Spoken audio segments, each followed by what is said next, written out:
LDC പരീക്ഷയുടെ സിലബസിലെ 3 ടോപ്പിക്കുകൾ നിങ്ങൾ വരുന്ന 10 ദിവസം കൊണ്ട് പൂർണ്ണമായിട്ടും പഠിച്ച് റിവിഷൻ ചെയ്ത് തീർത്തിരിക്കണം. ആ 3 ടോപ്പിക്കുകളാണ് ഭൂമിശാസ്ത്രം, കലാകായികം, സാഹിത്യം, സംസ്കാരം, അതുപോലെ ജീവശാസ്ത്രം, പൊതുജനാരോഗ്യം, രസതന്ത്രം, ഭൗതികശാസ്ത്രമൊക്കെ ഉൾപ്പെടുന്ന സയൻസ് എന്ന് പറയുന്ന ഭാഗവും. മൂന്നും കുറച്ച് വലിയ ഭാഗങ്ങളാണ്. പക്ഷേ ഈ ഒരു 10 ദിവസം കൊണ്ട് മാക്സിമം എഫേർട്ട് ഇട്ട് നിങ്ങൾ ക്യാപ്സ്യൂൾ പോലെ ഇതിനകത്ത് പഠിക്കാൻ ആവശ്യമായിട്ടുള്ള കണ്ടൻറ്റ് മുഴുവൻ അങ്ങ് പഠിച്ച് തീർക്കണം. പഠിച്ച് പക്കായിട്ട് റിവിഷൻ ചെയ്ത് തീർക്കണം. അപ്പോൾ ഇത്രയും ദിവസം കൊണ്ട് ഇത് അങ്ങ് സെറ്റാക്കിക്കോണം. ഓക്കെ, അപ്പോൾ ഈ ഒരു 3 ടോപ്പിക്കുകളുമായി ബന്ധപ്പെട്ട ഒരു ക്ലാസ്സാണ് ഇന്നിവിടെ തുടക്കം വന്ന രീതിയിൽ നിങ്ങൾക്ക് പഠനം തുടങ്ങാൻ സഹായകമാകത്തക്ക രീതിയിൽ ഞാനിവിടെ കൊടുത്തേക്കുന്നത്. ഇവിടെ ക്ലാസ്സുകൾ നമ്മൾ സെറ്റ് ചെയ്തേക്കുന്നത് ബുള്ളറ്റ് പോയിന്റുകൾ പോലെയാണ്. നമുക്കറിയാം BSc പരീക്ഷയിൽ LDC പോലുള്ള പരീക്ഷകളിൽ ചോദ്യങ്ങൾ വരുന്നത് പല രീതിയിലായിരിക്കും. ചിലപ്പോൾ LGS നിലവാരത്തിലുള്ള 1 വേർഡ് ടൈപ്പ് ചോദ്യമായിരിക്കും. ഇപ്പം ഹിമാലയൻ പർവ്വതനിരയിലെ ഏറ്റവും വലിയ പർവ്വതം ഏത്, അങ്ങനെയുള്ള 1 വേർഡ് ടൈപ്പ് ചോദ്യമായിരിക്കും. അല്ലെങ്കിൽ സ്റ്റേറ്റ്മെൻറ്റ് രൂപേണ ഒരു 4 സ്റ്റേറ്റ്മെൻറ്റുകൾ തന്നിട്ട് അതിലേതൊക്കെയാണ് ശരി ഏതൊക്കെയാണ് തെറ്റ് എന്ന രീതിയിൽ സ്റ്റേറ്റ്മെൻറ്റ് രൂപേണയായിരിക്കും. ചിലപ്പോൾ ചില ചോദ്യങ്ങൾ മാച്ച് ദ ഫോളോയിങ് ആയിരിക്കും. ഇന്ന ഒരു യുദ്ധം ഏത് വർഷമാണ്, ഇങ്ങനെ വർഷങ്ങളും യുദ്ധങ്ങളും ഒക്കെ കൊടുത്ത് അങ്ങനെ മാച്ച് ദ ഫോളോയിങ് രീതിയിൽ വരാം. അപ്പോൾ അതുപോലെ ഏത് രീതിയിൽ വേണേലും ചോദ്യങ്ങൾ വരാം. നിങ്ങൾ ബുള്ളറ്റ് പോയിന്റുകൾ പോലെ പഠിക്കാൻ ആവശ്യമായിട്ടുള്ള കണ്ടൻറ്റ് പഠിച്ചു തീർത്തിട്ടുണ്ടെങ്കിൽ എങ്ങനെ ചോദ്യം വന്നാലും കറക്റ്റായിട്ട് ഉത്തരം എഴുതാൻ സാധിക്കും. അതുകൊണ്ട് ഈ LDC പോലുള്ള പരീക്ഷകളിൽ നിങ്ങൾ സിലബസ് തീർക്കേണ്ടത് പോയിന്റ് ബൈ പോയിന്റ് ആയിട്ട് അങ്ങ് കണ്ടൻറ്റ് അങ്ങ് പഠിച്ചു തീർക്കുക എന്നുള്ളതാണ്. അപ്പോൾ ഇവിടെ നമ്മൾ പ്രൊവൈഡ് ചെയ്തേക്കുന്നത് ആദ്യം സയൻസിൻ്റെ ഒരു ഭാഗത്ത് സയൻസിൻ്റെ ചോദ്യങ്ങൾ മൾട്ടിപ്പിൾ ചോയ്സ് ക്വസ്റ്റ്യൻസിൻ്റെ രീതിയിൽ ചോദ്യങ്ങളും ഉത്തരവും എന്ന രീതിയിലാണ് സയൻസിൻ്റെ കാര്യങ്ങൾ ചെയ്തു പോയേക്കുന്നത്. സ്റ്റേറ്റ്മെൻറ്റ് ചോദ്യങ്ങളുണ്ട്, അതുപോലെ 1 വേർഡായിട്ട് വരുന്ന ചോദ്യങ്ങളുണ്ട്. അതെല്ലാം ഉൾപ്പെടുത്തിക്കൊണ്ടുള്ള ഒരു ചെറിയ സെഷനാണ് സയൻസിൻ്റെ ആദ്യം ഉൾപ്പെടുത്തിയേക്കുന്നത്. അതിനുശേഷം ഭൂമിശാസ്ത്രവുമായിട്ടും കലയും ഒക്കെ ആയിട്ട് ബന്ധപ്പെട്ട 2 ഭാഗങ്ങളോടെ ഈ ഒരു വീഡിയോയിൽ ഉൾപ്പെടുത്തിയിട്ടുണ്ട്. അതിൽ കൊടുത്തേക്കുന്നത് ഇതുവരെ PSC ഈ ഭാഗത്ത് നിന്ന് ചോദിച്ചുള്ള മുൻവർഷ ചോദ്യങ്ങളുമായി ബന്ധപ്പെട്ട് PSC തന്നെ പുറത്തിറക്കിയിരിക്കുന്ന സ്പെഷ്യൽ എഡിഷനിൽ നിന്നുള്ള സ്പെഷ്യൽ PDF-ൽ നിന്നുള്ള കണ്ടൻറ്റാണ് നമ്മൾ പ്രൊവൈഡ് ചെയ്തേക്കുന്നത്. ഇപ്പോൾ പോയിന്റ് ബൈ പോയിന്റ് ആയിട്ട് ഈ വീഡിയോയിൽ പറയുന്ന കണ്ടൻറ്റ് എന്ന് തന്നെ പഠിച്ചു തീർക്കുക. ചിലപ്പോൾ ഈ ഒരു ഭാഗത്ത് നിന്ന് വരുന്ന ഭൂരിഭാഗം മാർക്കും നിങ്ങൾക്ക് ഈ ഒരു വീഡിയോ കൊണ്ട് തന്നെ ഒരുപക്ഷെ കിട്ടിയേക്കാം. ഇതിൽ നിന്ന് ചോദ്യങ്ങൾ വന്നാൽ നമുക്ക് പറയാൻ പറ്റത്തില്ല ചോദ്യങ്ങൾ എങ്ങനെയാണ് വരുന്നത്. ചിലപ്പോൾ ഈ 10 ദിവസം കൊണ്ട് നിങ്ങൾ മുഴുവനായിട്ട് പഠിച്ച് തീർക്കുന്നതെന്നായിരിക്കും ചോദ്യങ്ങൾ വരുന്നത്. ചിലപ്പോൾ ഈ ഒരു ഒറ്റ വീഡിയോയിൽ നിന്നായിരിക്കും. എങ്ങനെ വേണേലും ആകാം. അപ്പോൾ ക്യാപ്സ്യൂൾ പോലെ പഠിക്കാൻ ആവശ്യമായിട്ടുള്ള കണ്ടൻറ്റ് നമ്മൾ പഠിച്ചു തീർക്കുക. ആ രീതിയിലാണ് മുന്നോട്ട് പോകേണ്ടത്. അപ്പോൾ ഇന്ന് ഈ വീഡിയോയിൽ പറയുന്ന ഇത്രയും പോയിന്റുകൾ നിങ്ങൾ ഇന്ന് തന്നെ പഠിക്കാൻ ശ്രമിക്കുക. ഇപ്പം കലയുമായിട്ട് ബന്ധപ്പെട്ടതും അതുപോലെ ഭൂമിശാസ്ത്രമൊക്കെ ആയിട്ട് ബന്ധപ്പെട്ടതുമായിട്ടുള്ള പോയിന്റുകളാണ് ഡയറക്റ്റായിട്ട് നമ്മൾ പറഞ്ഞു പോകുന്നത്. നിങ്ങൾ ആ വീഡിയോ ഓണാക്കി വെച്ചൊന്ന് കേട്ടാലും മതി. അതുപോലെ സയൻസുമായിട്ട് ബന്ധപ്പെട്ടതും ജസ്റ്റ് മുഴുവനായിട്ടൊന്ന് കേട്ടാൽ തന്നെ ഒരു 40 മിനിറ്റോളം വരും ഈ വീഡിയോ. അപ്പോൾ അത് മുഴുവനായിട്ട് കേട്ടാൽ തന്നെ അത്രയും പോയിന്റുകൾ ഒരുപക്ഷെ നിങ്ങളുടെ മൈൻഡിലേക്ക് എവിടെയെങ്കിലും സ്റ്റോർ ആകും. പരീക്ഷയ്ക്ക് കാണുമ്പോൾ നിങ്ങൾക്ക് പെട്ടെന്ന് ഉത്തരം എഴുതാനും പറ്റും. അപ്പോൾ ഇത്രയും പോയിന്റുകൾ ഇന്ന് തന്നെ പഠിക്കുക. ബാക്കിയുള്ള പോയിന്റുകൾ ഈ 10 ദിവസം കൊണ്ട് സിലബസിലെ കണ്ടൻറ്റ് 10 ദിവസം കൊണ്ട് ഈ 3 ടോപ്പിക്കുകളും പഠിച്ചു തീർക്കുക. ഇതോടൊപ്പം ഞാൻ എപ്പോഴും പറയാറുണ്ട് ഇങ്ങനെ ദിവസം ഡിവൈഡ് ചെയ്ത് തരുന്ന അത്രയും ടോപ്പിക്കുകളോടൊപ്പം എപ്പോഴും നിങ്ങൾ മാത്സും അതുപോലെ ഇംഗ്ലീഷും കറണ്ട് അഫേഴ്സും ഡെയിലി പഠിച്ച് വെക്കണം. ആ ഭാഗത്ത് നമുക്കൊരു കോംപ്രമൈസും ഇല്ല, മുഴുവൻ മാർക്ക് മേടിക്കണം. അപ്പോൾ ആ രീതിയിൽ വേണം നിങ്ങൾ പഠിച്ച് മുന്നോട്ട് പോകാൻ. പിന്നെ ഇതിൻ്റെയൊക്കെ PDF ഒക്കെ ആവശ്യമുള്ളവർ, ഇത് ബാക്കിയുള്ളതിൻ്റെ ചില സ്റ്റഡി മെറ്റീരിയൽ കയ്യിലില്ല എന്നുള്ളവർ നമ്മളുടെ ഈ ഒരു വാട്സാപ്പ് നമ്പറിൽ LDC കോഴ്സ് മെസ്സേജ് അയച്ചാൽ മതി. അല്ലെങ്കിൽ നമ്മുടെ ഹിയർ നോട്ട്സ് എന്ന ആപ്പിൽ ഇതിൻ്റെ ഒരു സ്പെഷ്യൽ കോഴ്സ് ഉണ്ട്. അത് കോഴ്സ് വാങ്ങിച്ചാൽ നിങ്ങൾക്ക് മുഴുവൻ സ്റ്റഡി മെറ്റീരിയലും ഇതുപോലെ ക്യാപ്സ്യൂൾ പോലെ പഠിക്കാൻ ആവശ്യമായിട്ടുള്ള സ്റ്റഡി മെറ്റീരിയലും മുഴുവൻ അതിനകത്ത് അവൈലബിൾ ആണ്. താല്പര്യമുള്ളവർക്ക് അത് വാങ്ങിക്കാം. സ്വന്തമായിട്ട് സ്റ്റഡി മെറ്റീരിയൽ കയ്യിലുള്ളവർ അത് വെച്ച് അങ്ങ് പഠിച്ച് പോയാൽ മതി. ഓക്കെ, അപ്പോൾ നന്നായിട്ട് പഠിക്കുക. ഇനിയുള്ള ഇത്രയും ദിവസം കൊണ്ട് ഈ 3 ടോപ്പിക്കുകളും പഠിച്ചു തീർക്കുക. ഓക്കെ, അപ്പോൾ ആദ്യം സയൻസുമായി ബന്ധപ്പെട്ട കുറച്ച് ചോദ്യങ്ങളാണ് നമ്മൾ നോക്കുന്നത്. ഒരു വസ്തു ദ്രവത്തിൽ ഭാഗികമായോ പൂർണ്ണമായോ മുങ്ങിയിരിക്കുമ്പോൾ ആ ദ്രവം വസ്തുവിൽ മുകളിലേക്ക് ഒരു ബലം പ്രയോഗിക്കുന്നു. അതിൻ്റെ പേരെന്ത്? ഉത്തരം പ്ലവക്ഷമ ബലം അഥവാ ബോയന്റ് ഫോഴ്സ്. ഒരു വസ്തു ദ്രവത്തിൽ ഭാഗികമായോ പൂർണ്ണമായോ മുങ്ങിയിരിക്കുമ്പോൾ ആ ദ്രവം വസ്തുവിൽ മുകളിലേക്ക് ഒരു ബലം പ്രയോഗിക്കുന്നു. അതാണ് പ്ലവക്ഷമ ബലം. താഴെ കൊടുത്തിരിക്കുന്നവയിൽ ഏതാണ് ശരിയായ സ്റ്റേറ്റ്മെൻറ്റ്? ഇവിടെ കൊടുത്തിരിക്കുന്നവയിൽ ഒരു വസ്തു ദ്രവത്തിലായിരിക്കുമ്പോൾ ഉണ്ടാകുന്ന ഭാരക്കുറവാണ് അതിലനുഭവപ്പെടുന്ന പ്ലവക്ഷമ ബലം. അതാണ് ശരിയായ സ്റ്റേറ്റ്മെൻറ്റ്. ഒരു വസ്തു ദ്രവത്തിലായിരിക്കുമ്പോൾ ഉണ്ടാകുന്ന ഭാരക്കുറവാണ് അതിലനുഭവപ്പെടുന്ന പ്ലവക്ഷമ ബലം. ഡെൻസിറ്റി ഓഫ് സലൈൻ വാട്ടർ ഉപ്പുവെള്ളത്തിൻ്റെ സാന്ദ്രതയാണ് ചോദിച്ചിരിക്കുന്നത്. ഉത്തരം 1025. 1025 ഉപ്പുവെള്ളത്തിൻ്റെ സാന്ദ്രത. ഉപ്പുവെള്ളത്തിൻ്റെ സാന്ദ്രത 1025. ഒരു വസ്തു ഭാഗികമായോ പൂർണ്ണമായോ ഒരു ദ്രവത്തിൽ മുങ്ങിയിരിക്കുമ്പോൾ അതിലനുഭവപ്പെടുന്ന പ്ലവക്ഷമ ബലം വസ്തു ആദേശം ചെയ്യുന്ന ദ്രവത്തിൻ്റെ ഭാരത്തിന് തുല്യമായിരിക്കും. ഇതാണ് ആർക്കിമിഡീസ് പ്രിൻസിപ്പിൾ പറയുന്നത് ഒരു വസ്തു ഭാഗികമായോ പൂർണ്ണമായോ ഒരു ദ്രവത്തിൽ മുങ്ങിയിരിക്കുമ്പോൾ അതിലനുഭവപ്പെടുന്ന പ്ലവക്ഷമ ബലം വസ്തു ആദേശം ചെയ്യുന്ന ദ്രവത്തിൻ്റെ ഭാരത്തിന് തുല്യമായിരിക്കും. ഇതാണ് ആർക്കിമിഡീസ് പ്രിൻസിപ്പിൾ എന്ന് അറിഞ്ഞിരിക്കുക. താഴെ കൊടുത്തിരിക്കുന്നവയിൽ ഏതാണ് പ്ലവന തത്വം? ഒരു വസ്തു ദ്രവത്തിൽ പൊങ്ങിക്കിടക്കുമ്പോൾ വസ്തുവിൻ്റെ ഭാരം വസ്തു ആദേശം ചെയ്യുന്ന ദ്രവത്തിൻ്റെ ഭാരവും തുല്യമായിരിക്കും. അതുപോലെ തന്നെ ഒരു വസ്തു ദ്രവത്തിൽ മുങ്ങിയിരിക്കുമ്പോൾ ആദേശം ചെയ്യുന്ന ദ്രവത്തിൻ്റെ വ്യാപ്തം വസ്തുവിൻ്റെ വ്യാപ്തത്തിന് തുല്യമായിരിക്കും. ഇവ രണ്ടുമാണ് പ്ലവന തത്വം അഥവാ പ്രിൻസിപ്പിൾ ഓഫ് ഫ്ലോട്ടേഷൻ എന്ന് അറിഞ്ഞിരിക്കുക. ഒന്നുകൂടെ പറയാം. ഒരു വസ്തു ദ്രവത്തിൽ പൊങ്ങിക്കിടക്കുമ്പോൾ വസ്തുവിൻ്റെ ഭാരവും വസ്തു ആദേശം ചെയ്യുന്ന ദ്രവത്തിൻ്റെ ഭാരവും തുല്യമായിരിക്കും. ഒരു വസ്തു ദ്രവത്തിൽ മുങ്ങിയിരിക്കുമ്പോൾ ആദേശം ചെയ്യുന്ന ദ്രവത്തിൻ്റെ വ്യാപ്തം വസ്തുവിൻ്റെ വ്യാപ്തത്തിന് തുല്യമായിരിക്കും. മണ്ണെണ്ണ ജലത്തിന് മുകളിൽ പൊങ്ങിക്കിടക്കുന്നു. കാരണം മണ്ണെണ്ണയുടെ സാന്ദ്രത ജലത്തെക്കാട്ടിലും കുറവായതുകൊണ്ടാണ്. മണ്ണെണ്ണ ജലത്തിന് മുകളിൽ പൊങ്ങിക്കിടക്കുന്നത് മണ്ണെണ്ണയുടെ സാന്ദ്രത ജലത്തിനെക്കാട്ടിലും കുറവായതുകൊണ്ടാണ് എന്നറിഞ്ഞിരിക്കുക. ജലത്തിൻ്റെ സാന്ദ്രത 1000 കിലോഗ്രാം പെർ മീറ്റർ ക്യൂബും മണ്ണെണ്ണയുടേത് 810 കിലോഗ്രാം പെർ മീറ്റർ ക്യൂബുമാണെങ്കിൽ മണ്ണെണ്ണയുടെ ആപേക്ഷിക സാന്ദ്രത എത്രയായിരിക്കും? ഉത്തരം 0.81. മണ്ണെണ്ണയുടെ സാന്ദ്രത ഡിവൈഡഡ് ബൈ ജലത്തിൻ്റെ സാന്ദ്രത ചെയ്യുമ്പോഴാണ് മണ്ണെണ്ണയുടെ ആപേക്ഷിക സാന്ദ്രത ലഭിക്കുന്നത്. ഉത്തരം 0.81. ആപേക്ഷിക സാന്ദ്രതയുടെ റിലേറ്റീവ് ഡെൻസിറ്റിയുടെ യൂണിറ്റ് ആണ് ചോദിച്ചിരിക്കുന്നത്. റിലേറ്റീവ് ഡെൻസിറ്റിക്ക് യൂണിറ്റ് ഇല്ല എന്ന് അറിഞ്ഞിരിക്കുക. No unit. റിലേറ്റീവ് ഡെൻസിറ്റിക്ക് യൂണിറ്റ് ഇല്ല.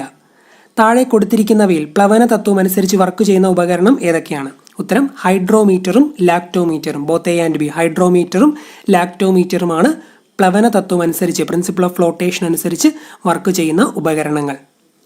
ഹൈഡ്രോമീറ്റർ ജലത്തിലിട്ടാൽ സൂചിപ്പിക്കുന്ന അങ്കനം എത്രയായിരിക്കും? ഉത്തരം 1 ആണ്. ഹൈഡ്രോമീറ്റർ ജലത്തിൽ സൂചിപ്പിക്കുന്ന റീഡിങ്. ഹൈഡ്രോമീറ്റർ ജലത്തിൽ സൂചിപ്പിക്കുന്ന റീഡിങ് 1. ജലത്തേക്കാൾ സാന്ദ്രത കൂടിയ ദ്രാവകത്തിൽ ഹൈഡ്രോമീറ്റർ വെച്ചാൽ ദ്രാവക ഉപരിതലം 1 താഴെയായിരിക്കും. നോട്ട് ചെയ്യുക. ദ്രവത്തേക്കാൾ സാന്ദ്രത കൂടിയ ദ്രാവകത്തിൽ ഹൈഡ്രോമീറ്റർ വെച്ചാൽ ദ്രാവക ഉപരിതലം 1 താഴെയായിരിക്കും. ഒരു സംവൃത വ്യൂഹത്തിൽ അടങ്ങിയിരിക്കുന്ന ദ്രാവകത്തിൻ്റെ ഏതെങ്കിലും ഒരു ഭാഗത്ത് പ്രയോഗിക്കുന്ന മർദ്ദം ദ്രാവകത്തിൻ്റെ എല്ലാ ഭാഗത്തും ഒരുപോലെ അനുഭവപ്പെടും. ഇതാണ് പാസ്കൽസ് ലോ. ഒന്നുകൂടെ പറയാം. ഒരു സംവൃത വ്യൂഹത്തിൽ അടങ്ങിയിരിക്കുന്ന ദ്രാവകത്തിൻ്റെ ഏതെങ്കിലും ഒരു ഭാഗത്ത് പ്രയോഗിക്കുന്ന മർദ്ദം ദ്രാവകത്തിൻ്റെ എല്ലാ ഭാഗത്തും ഒരുപോലെ അനുഭവപ്പെടും. ഇതാണ് പാസ്കൽസ് ലോ എന്ന് അറിഞ്ഞിരിക്കുക. ഹൈഡ്രോളിക് ജാക്കും ഹൈഡ്രോളിക് പ്രസ്സും ഏത് നിയമം അനുസരിച്ചാണ് പ്രവർത്തിക്കുന്നത്? ഉത്തരം Pascal's law. Hydraulic jack, hydraulic press ഇവയൊക്കെ വർക്ക് ചെയ്യുന്നത് പാസ്കൽസ് ലോ അനുസരിച്ചാണെന്ന് അറിഞ്ഞിരിക്കുക. ബോയിന്റ് ഫോഴ്സിൻ്റെ യൂണിറ്റ്? ഉത്തരം ന്യൂട്ടൺ. ഫോഴ്സിൻ്റെ യൂണിറ്റ് നമുക്കറിയാം, ന്യൂട്ടൺ ആണ്. താഴെ കൊടുത്തിരിക്കുന്നവയിൽ ഏത് സ്റ്റേറ്റ്മെൻ്റ് ആണ് ശരി എന്നാണ് ചോദിച്ചിരിക്കുന്നത്. ഇവിടെ 2 സ്റ്റേറ്റ്മെൻറ്റുകൾ ശരിയുണ്ട്. അത് ഏതൊക്കെയാണെന്ന് ഞാൻ പറയാം. ഒരു വസ്തു ദ്രവത്തിൽ പൊങ്ങിക്കിടക്കുകയാണെങ്കിൽ പ്ലവക്ഷമ ബലം ഒന്നുകിൽ ആ വസ്തുവിൻ്റെ ഭാരത്തിന് തുല്യമായിരിക്കും, അല്ലെങ്കിൽ ആ വസ്തുവിൻ്റെ ഭാരത്തിനെക്കാട്ടിലും കൂടുതലായിരിക്കും. ഒരു വസ്തു ദ്രവത്തിൽ താന്നു പോവുകയാണെങ്കിൽ അതിൽ അനുഭവപ്പെടുന്ന പ്ലവക്ഷമ ബലം ആ വസ്തുവിൻ്റെ ഭാരത്തിനെക്കാട്ടിലും കുറവായിരിക്കുമെന്നും അറിഞ്ഞിരിക്കുക. 2 പോയിന്റുകൾ ഇമ്പോർട്ടൻ്റ് ആണ്. ഒന്നുകൂടെ പറയാം. ഒരു വസ്തു ദ്രവത്തിൽ പൊങ്ങിക്കിടക്കുകയാണെങ്കിൽ പ്ലവക്ഷമ ബലം ഒന്നുകിൽ ആ വസ്തുവിൻ്റെ ഭാരത്തിന് തുല്യമായിരിക്കും, അല്ലെങ്കിൽ ആ വസ്തുവിൻ്റെ ഭാരത്തിനെക്കാട്ടിലും കൂടുതലായിരിക്കും. ഒരു വസ്തു ദ്രവത്തിൽ താന്നു പോവുകയാണെങ്കിൽ അതിൽ അനുഭവപ്പെടുന്ന പ്ലവക്ഷമ ബലം ആ വസ്തുവിൻ്റെ ഭാരത്തിനെക്കാട്ടിലും കുറവായിരിക്കും. താഴെ കൊടുത്തിരിക്കുന്നവയിൽ ഏതിനാണ് ജലത്തിനെക്കാട്ടിലും ഡെൻസിറ്റി കൂടുതൽ എന്നാണ് ചോദിച്ചിരിക്കുന്നത്. ഇവിടെ കൊടുത്തിരിക്കുന്നവയിൽ മെർക്കുറിക്കാണ് ജലത്തിനെക്കാട്ടിലും ഡെൻസിറ്റി കൂടുതൽ. മെർക്കുറിക്ക് ജലത്തിനെക്കാട്ടിലും സാന്ദ്രത കൂടുതലാണ് എന്നറിഞ്ഞിരിക്കുക. കൊഴുപ്പിൽ അടങ്ങിയിട്ടില്ലാത്ത മൂലകം? ഇവിടെ കൊടുത്തിരിക്കുന്നവയിൽ അയൺ ആണ് കൊഴുപ്പിൽ അടങ്ങിയിട്ടില്ലാത്ത മൂലകം. ഹൈഡ്രജനും ഓക്സിജനും കാർബണുമാണ് കൊഴുപ്പിൽ അടങ്ങിയിരിക്കുന്ന മൂലകങ്ങൾ. കൊഴുപ്പിൽ അടങ്ങിയിട്ടില്ലാത്ത മൂലകം താഴെ കൊടുത്തിരിക്കുന്നവയിലുള്ളത് അയൺ ആണ്. ഏറ്റവും കാഴ്ച ശക്തിയുള്ള പക്ഷി? പെരിഗ്രീൻ ഫാൽക്കൺ ആണ് ഏറ്റവും കാഴ്ച ശക്തിയുള്ള പക്ഷി. ഏറ്റവും കാഴ്ച ശക്തിയുള്ള പക്ഷി പെരിഗ്രീൻ ഫാൽക്കൺ. മണ്ണിര ഏത് ജീവി വിഭാഗത്തിൽ പെടുന്നു? അനലിഡ എന്ന ജീവി വിഭാഗത്തിലാണ് മണ്ണിര വരുന്നത്. മണ്ണിര അനലിഡ എന്ന ജീവി വിഭാഗത്തിൽ പെടുന്നു. ബ്യൂട്ടി വൈറ്റമിൻ എന്നറിയപ്പെടുന്നത്? വൈറ്റമിൻ ഇ ആണ് ബ്യൂട്ടി വൈറ്റമിൻ എന്നറിയപ്പെടുന്നത്. Beauty vitamin vitamin E. 13 അറകളുള്ള ഹൃദയമുള്ള ജീവി? ഉത്തരം പാറ്റ. പാറ്റയാണ് 13 അറകളുള്ള ഹൃദയമുള്ള ജീവി. വിത്ത് മുളയ്ക്കുമ്പോൾ ആദ്യം ഉണ്ടാകുന്നത് ഏതാണ്? ഉത്തരം ബീജമൂലം. ബീജമൂലമാണ് വിത്ത് മുളയ്ക്കുമ്പോൾ ആദ്യം ഉണ്ടാകുന്നത്. വിത്ത് മുളയ്ക്കുമ്പോൾ ആദ്യം ഉണ്ടാകുന്നത് ബീജമൂലം. അത്യധ്വാന സമയത്ത് വേണ്ടത്ര ഓക്സിജൻ ലഭിക്കാതെ വരുമ്പോൾ ലാക്റ്റിക് ആസിഡ് പേശികളിൽ അടിഞ്ഞുകൂടി ഉണ്ടാകുന്ന തളർച്ചയും ക്ഷീണവുമാണ് പേശീക്ലമം അഥവാ മസിൽ ഫറ്റീഗ്. ലാക്റ്റിക് ആസിഡ് പേശികളിൽ അടിഞ്ഞുകൂടി ഉണ്ടാകുന്ന തളർച്ചയും ക്ഷീണവുമാണ് മസിൽ ഫറ്റീഗ് എന്ന് അറിഞ്ഞിരിക്കുക. ഫീമറിൻ്റെ ശരാശരി നീളം? ഉത്തരം 50 സെൻറ്റിമീറ്റർ. ഫീമറിൻ്റെ ശരാശരി നീളം 50 സെൻറ്റിമീറ്റർ ആണ്. രക്തത്തിലെ പ്ലാസ്മയുടെ അളവ്? 55% രക്തത്തിലെ പ്ലാസ്മയുടെ അളവ്. രക്തത്തിലെ പ്ലാസ്മയുടെ അളവ് 55%. ആറ്റോമിക നമ്പർ 7 മൂലകം? ഉത്തരം നൈട്രജൻ. നൈട്രജൻ്റെ ആറ്റോമിക നമ്പറാണ് 7. നൈട്രജൻ്റെ ആറ്റോമിക നമ്പർ 7. സോളിഡ് ഹാലജൻ എന്നറിയപ്പെടുന്നത് അയഡിനാണ്. സോളിഡ് ഹാലജൻ എന്ന് അറിയപ്പെടുന്നത് സോളിഡ് ഹാലജൻ അയഡിൻ. മിൽക്കിൻ്റെ pH വാല്യൂ, പാലിൻ്റെ pH വാല്യൂ ആണ് ചോദിച്ചിരിക്കുന്നത്. ഉത്തരം 6.7. 6.7 മുതൽ 6.9 വരെയൊക്കെയാണ് പാലിൻ്റെ pH മൂല്യം. മിൽക്കിൻ്റെ pH value 6.7. Oil of vitriol എന്നറിയപ്പെടുന്നത് സൾഫ്യൂരിക് ആസിഡ് ആണ്. ഓയിൽ ഓഫ് വിട്രിയോൾ എന്നറിയപ്പെടുന്നത് oil of vitriol sulphuric acid. Magnesium കണ്ടുപിടിച്ചത് ജോസഫ് ബ്ലാക്ക് ആണ്. മഗ്നീഷ്യം ആദ്യം തിരിച്ചറിഞ്ഞത്. മഗ്നീഷ്യം കണ്ടുപിടിച്ചത് ജോസഫ് ബ്ലാക്ക്. താഴെ കൊടുത്തിരിക്കുന്നവയിൽ സ്പ്ലീനിനെ പറ്റി ശരിയായ പോയിന്റ് ഏത്? 4 ഇഞ്ച് വലുപ്പം, പർപ്പിൾ നിറം, 200 ഗ്രാം തൂക്കം. സ്പ്ലീനിന് 4 ഇഞ്ച് വലുപ്പം, പർപ്പിൾ നിറം, 200 ഗ്രാം തൂക്കം. സ്പ്ലീനിൻ്റെ സവിശേഷതയാണ് പറഞ്ഞിരിക്കുന്നത്. സ്പ്ലീനിന് 4 ഇഞ്ച് വലുപ്പം, പർപ്പിൾ നിറം, 200 ഗ്രാം തൂക്കവുമാണെന്ന് അറിഞ്ഞിരിക്കുക. തേങ്ങയുടെ ചിരട്ട നിർമ്മിക്കപ്പെട്ടിരിക്കുന്ന സസ്യകല. സ്ക്ലിയറൻ ഗൈമയാണ് തേങ്ങയുടെ ചിരട്ട നിർമ്മിക്കപ്പെട്ടിരിക്കുന്ന സസ്യകല. തേങ്ങയുടെ ചിരട്ട നിർമ്മിക്കപ്പെട്ടിരിക്കുന്ന സസ്യകല സ്ക്ലിയറൻ ഗൈമ. പോയേസിയെ എന്ന വിഭാഗത്തിൽ ഉൾപ്പെടാത്തത് താഴെ കൊടുത്തിരിക്കുന്നവയിൽ ഏതാണ്? ചോളം, ഗോതമ്പ്, നെല്ല്, തെങ്ങാണ് ഓപ്ഷനുകൾ. ഉത്തരം തെങ്ങ്. പോയേസിയെ എന്ന വിഭാഗത്തിൽ തെങ്ങ് ഉൾപ്പെടുന്നില്ല. ചോളം, ഗോതമ്പ്, നെല്ല്, ബാർലിയൊക്കെയാണ് പോയേസിയെ എന്ന വിഭാഗത്തിൽ പെടുന്ന സസ്യങ്ങൾ. മറ്റു സസ്യങ്ങളിൽ വളർന്ന് അവയിൽ നിന്ന് ആഹാരവും ജലവും വലിച്ചെടുക്കുന്ന സസ്യങ്ങൾ. പരാത സസ്യങ്ങളാണ് മറ്റു സസ്യങ്ങളിൽ വളർന്ന് അവയിൽ നിന്ന് ആഹാരവും ജലവും വലിച്ചെടുക്കുന്ന സസ്യങ്ങൾ. മറ്റു സസ്യങ്ങളിൽ വളർന്ന് അവയിൽ നിന്ന് ആഹാരവും ജലവും വലിച്ചെടുക്കുന്ന സസ്യങ്ങൾ പരാത സസ്യങ്ങൾ. താഴെ കൊടുത്തിരിക്കുന്നവയിൽ ഒച്ചുവഴി പരാഗണം നടക്കുന്ന ഒരു സസ്യം. ഉത്തരം ചേമ്പാണ്. ചേമ്പാണ് ഒച്ചുവഴി പരാഗണം നടത്തുന്ന സസ്യം. ഒച്ചുവഴി പരാഗണം നടക്കുന്ന സസ്യം ഏത് എന്ന് ചോദിച്ചാൽ ചേമ്പാണെന്ന് അറിഞ്ഞിരിക്കുക. വിവിധ ജീവികളുടെ രക്തത്തിന് നീലയും പച്ചയും നിറം നൽകുന്ന കണിക. ഹീമോസയാനിനാണ് വിവിധ ജീവികളുടെ രക്തത്തിന് നീലയും പച്ചയും നിറം നൽകുന്ന കണിക. വിവിധ ജീവികളുടെ രക്തത്തിന് നീലയും പച്ചയും നിറം നൽകുന്ന കണിക ഹീമോസയാനിൻ. റൂബി, ഗണേഷ്, മസ്കറ്റ് ഇവ എന്തിൻ്റെ വിളകളാണ്?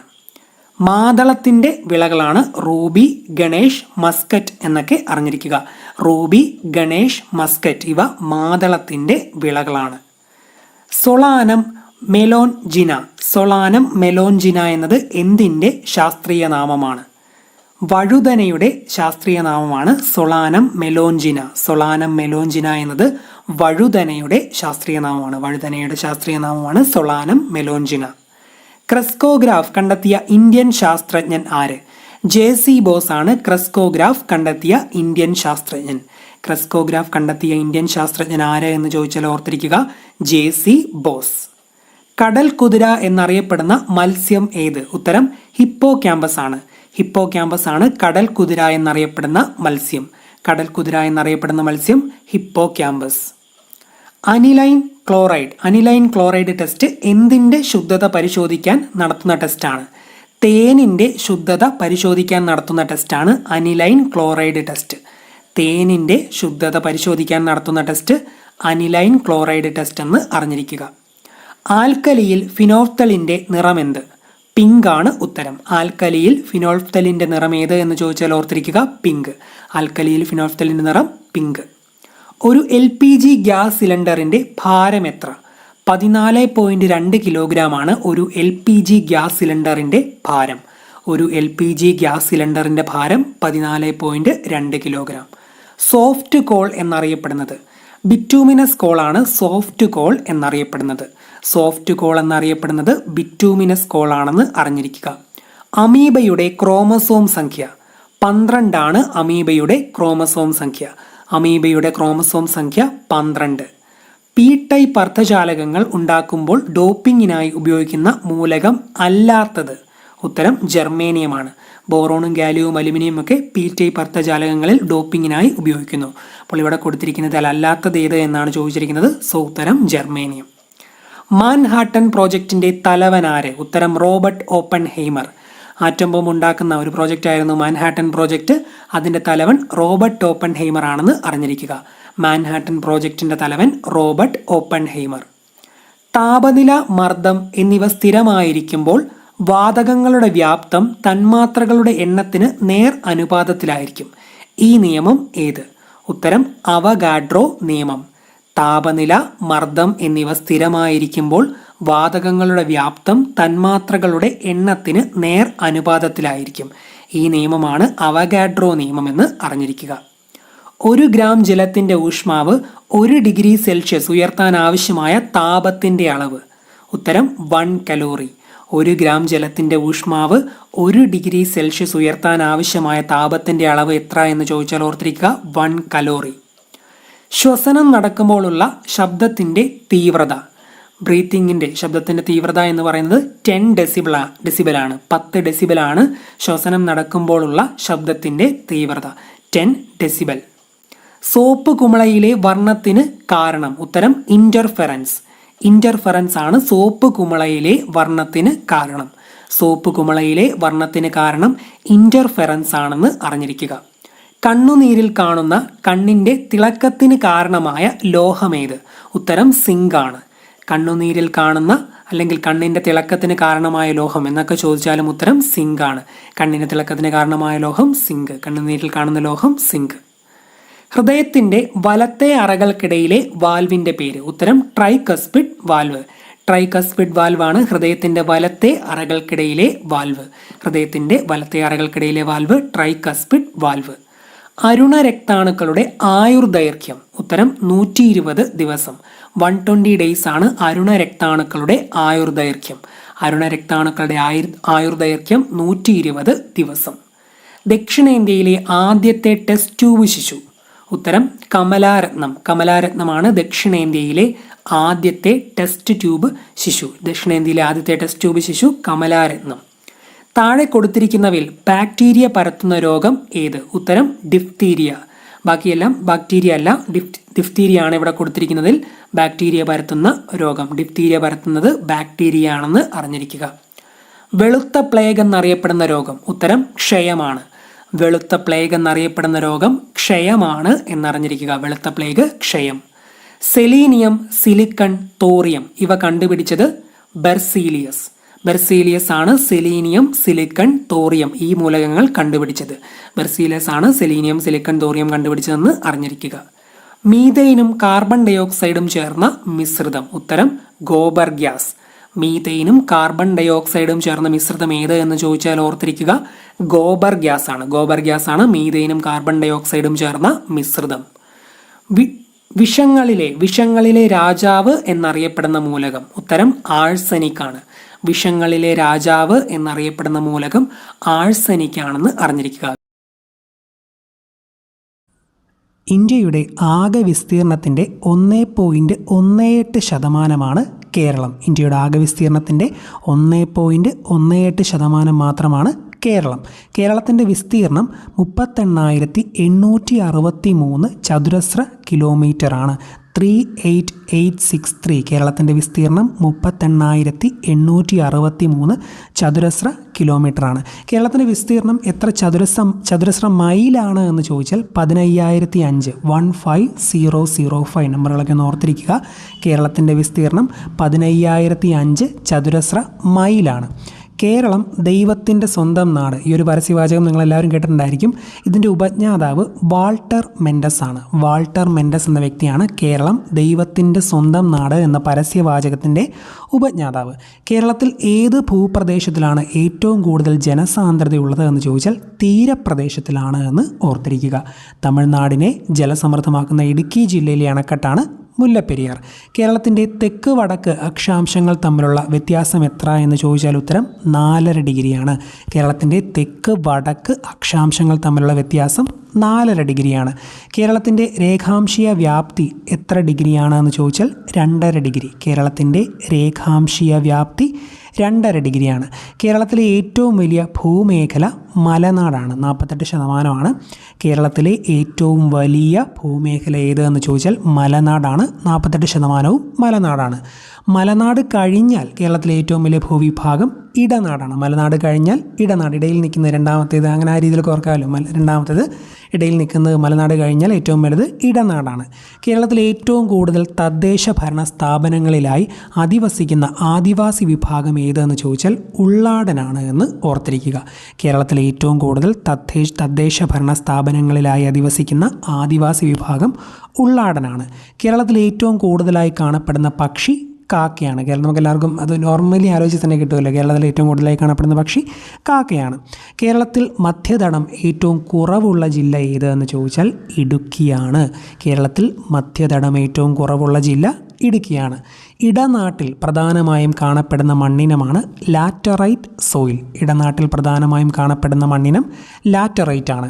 ഇന്ത്യൻ സംസ്ഥാനങ്ങളിൽ വിസ്തീർണത്തിൽ കേരളത്തിൻ്റെ സ്ഥാനം എത്ര എന്ന് ചോദിച്ചാൽ 21 ഇന്ത്യൻ സംസ്ഥാനങ്ങളിൽ വിസ്തീർണത്തിൽ കേരളത്തിൻ്റെ സ്ഥാനം 21. കേരളത്തിലെ ഏറ്റവും പുരാതന നിവാസികൾ ഏത് വർഗത്തിൽ പെടുന്നുവെന്ന് ചോദിച്ചാൽ നെഗ്രിറ്റോ വർഗം. കേരളത്തിലെ ഏറ്റവും പുരാതന നിവാസികൾ നെഗ്രിറ്റോ വർഗത്തിൽ പെടുന്നു. കേരളത്തിലെ 3 ഭൂവിഭാഗങ്ങളാണ് മലനാട്, ഇടനാട്, തീരപ്രദേശം. കേരളത്തിൻ്റെ എത്ര ശതമാനമാണ് ഇടനാട് എന്ന് ചോദിച്ചാൽ 42%. അതുപോലെ കേരളത്തിൻ്റെ എത്ര ശതമാനമാണ് തീരപ്രദേശം എന്ന് ചോദിച്ചാൽ 10%. തീരപ്രദേശത്തെ പ്രധാന കൃഷിയാണ് നെല്ല്. കേരളത്തിലെ മലനാടിൻ്റെ ശരാശരി ഉയരമാണ് 900 മീറ്റർ. കേരളത്തിലെ മലനാടിൻ്റെ ശരാശരി ഉയരം 900 മീറ്ററാണ്. ഇടനാടിൻ്റെ ആകെ വിസ്തീർണം എത്ര ചതുരശ്ര കിലോമീറ്റർ ആണ് എന്ന് ചോദിച്ചാൽ 16,230 ചതുരശ്ര കിലോമീറ്റർ. 16230. ഇടനാടിൻ്റെ ആകെ വിസ്തീർണം 16230, 16,230 ചതുരശ്ര കിലോമീറ്ററാണ്. സമുദ്രനിരപ്പിൽ നിന്ന് എത്ര ഉയരം മുതലുള്ള പ്രദേശങ്ങളാണ് മലനാട് എന്നറിയപ്പെടുന്നത് എന്ന് ചോദിച്ചാൽ 250 അടി. സമുദ്രനിരപ്പിൽ നിന്ന് എത്ര അടി വരെ ഉയരമുള്ള പ്രദേശങ്ങളാണ് തീരപ്രദേശത്തിൽ ഉൾപ്പെടുന്നത് എന്ന് ചോദിച്ചാൽ 25 അടിയാണെന്നും ഓർത്തിരിക്കുക. ഗുഹകളിൽ താമസിക്കുന്ന കേരളത്തിലെ ഏക ആദിവാസി വർഗമാണ് ചോല നായ്ക്കന്മാർ. ഗുഹകളിൽ താമസിക്കുന്ന കേരളത്തിലെ ഏക ആദിവാസി വർഗം ചോല നായ്ക്കന്മാരാണ്. കേരളത്തിലെ ഏറ്റവും കൂടുതൽ വനപ്രദേശമുള്ള ഭൂവിഭാഗം ഏതെന്ന് ചോദിച്ചാൽ മലനാടാണ്. തേയില, ഏലം, കുരുമുളക് എന്നിവയുടെ കൃഷിക്ക് ഏറ്റവും അനുയോജ്യമായ ഭൂവിഭാഗമാണ് മലനാട്. കേരളത്തിൽ ഏറ്റവും കൂടുതൽ വിള വൈവിധ്യമുള്ള ഭൂവിഭാഗമാണ് ഇടനാട്. മലയോരങ്ങളിൽ കുറ്റിക്കാടുകൾ വെട്ടിത്തെളിച്ച് ചെയ്തിരുന്ന കേരളത്തിലെ പരമ്പരാഗത കൃഷി രീതിയാണ് പൂനം കൃഷി. കേരളത്തിലെ ഏറ്റവും വലിയ ആദിവാസി വിഭാഗം പണിയറാണ്. കേരളത്തിലെ ഏറ്റവും വലിയ ആദിവാസി വിഭാഗം പണിയറാണ്. കേരളത്തിലെ ശിരുവാണി അണക്കെട്ടിലെ ജലം തമിഴ്നാട്ടിലെ ഏത് നഗരത്തിലെ ആവശ്യത്തിനാണ് ഉപയോഗിക്കുന്നതെന്ന് ചോദിച്ചാൽ ഉത്തരം കോയമ്പത്തൂരാണ്. കേരളത്തിലെ ശിരുവാണി അണക്കെട്ടിലെ ജലം തമിഴ്നാട്ടിലെ കോയമ്പത്തൂർ നഗരത്തിലെ ആവശ്യത്തിനാണ് ഉപയോഗിക്കുന്നതെന്ന് പ്രധാനമായും ഓർത്തിരിക്കുക. കേരളത്തിൽ ഉരുൾപൊട്ടലുകൾ ഏറ്റവും വ്യാപകമായി അനുഭവപ്പെടുന്നത് മലനാട് എന്ന ഭൂപ്രകൃതിയിലാണ്. കേരളത്തിൽ എത്ര തരത്തിലുള്ള മണ്ണിനങ്ങളാണ് കണ്ടെത്തിയിട്ടുള്ളത് എന്ന് ചോദിച്ചാൽ 7 തരത്തിലുള്ള മണ്ണിനങ്ങൾ. കേരളത്തിൻ്റെ പടിഞ്ഞാറ് ഭാഗത്ത് സ്ഥിതി ചെയ്യുന്ന കടലാണ് അറബിക്കടൽ. മലബാറിലെ ആരവല്ലി എന്ന് വിശേഷിപ്പിക്കപ്പെട്ട മലനിരയാണ് പുരളിമല. മലബാറിലെ ആരവല്ലിയാണ് പുരളിമല. നമുക്ക് ഓർത്തിരുന്നോണം.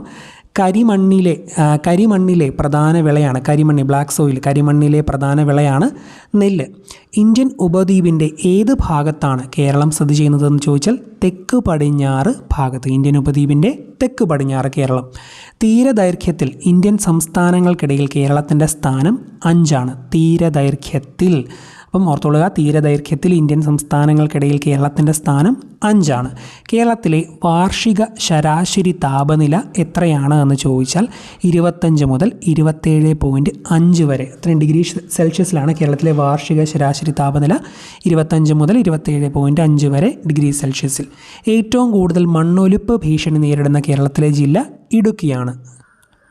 അമ്ലത്വം കൂടുതലുള്ള മണ്ണിനമാണ് തീരദേശ എക്കൽ. തെങ്ങ് കൃഷിക്ക് ഏറ്റവും അനുയോജ്യമായ മണ്ണാണ് ഉപ്പ് രസമുള്ള എക്കൽ മണ്ണ്. കേരളത്തിൽ കൂടുതലായി കാണപ്പെടുന്ന മണ്ണ് ലാറ്ററൈറ്റ് ആണ്. മറ്റ് സംസ്ഥാനങ്ങളുമായി അതിർത്തി പങ്കിടാത്ത കേരളത്തിലെ ജില്ലകൾ ആലപ്പുഴ, കോട്ടയം, കോഴിക്കോട്.